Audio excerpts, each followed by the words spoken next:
The Color of Magic by Terry Pratchett. A short introduction and review by one of the best fantasy writers of the 20th century. Hey there, fellow bookworms. Now, before we dive into the whirlwind of wizardry and wonder that is The Color of Magic by the legendary Terry Pratchett, let me just put on my nostalgia hat for a moment. You see, I've been a die-hard Terry Pratchett fan for a whopping 35 years. Yep.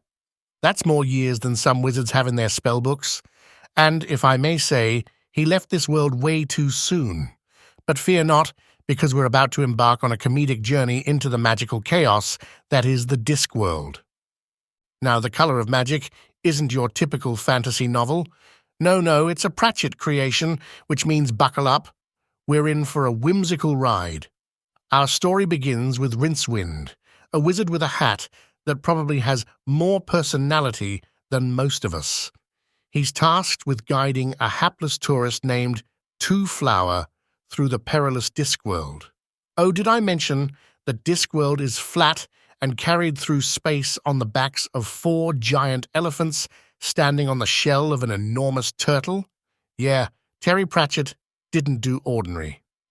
Now, Twoflower isn't your average tourist. He's here for an adventure, and by adventure I mean running away from fire-breathing dragons, conniving thieves, and Rincewind's questionable magic. The city of Ankh-Morpork is our backdrop, a bustling hub of chaos where the currency is much more valuable as firelighters than as money. Did I mention it's also a hub for the cult of the dragon? Let's not forget about the luggage, Twoflower's walking suitcase that's more formidable than a ninja in a disco ball factory. It's got a penchant for eating people, but hey, everyone's got their quirks, right? Plus, it's practically indestructible.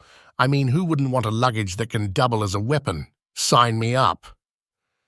As our oddball trio navigates through a world where reality itself is as bendy as a wizard's hat, you'll find yourself in fits of laughter. Pratchett's humor is like a fine wine or a really good cup of tea. It just gets better with time.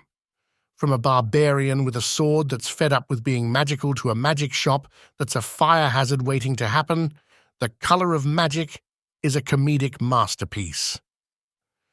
So, my fellow bibliophiles, if you're looking for a book that blends satire, magic, and a dash of lunacy, The Color of Magic is your golden ticket to the Discworld Carnival.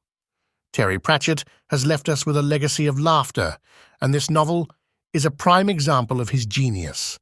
Now grab your staff, put on your robe, and let's dive into the absurdity that is The Color of Magic. And remember, on the Discworld, the turtle moves. Cheers!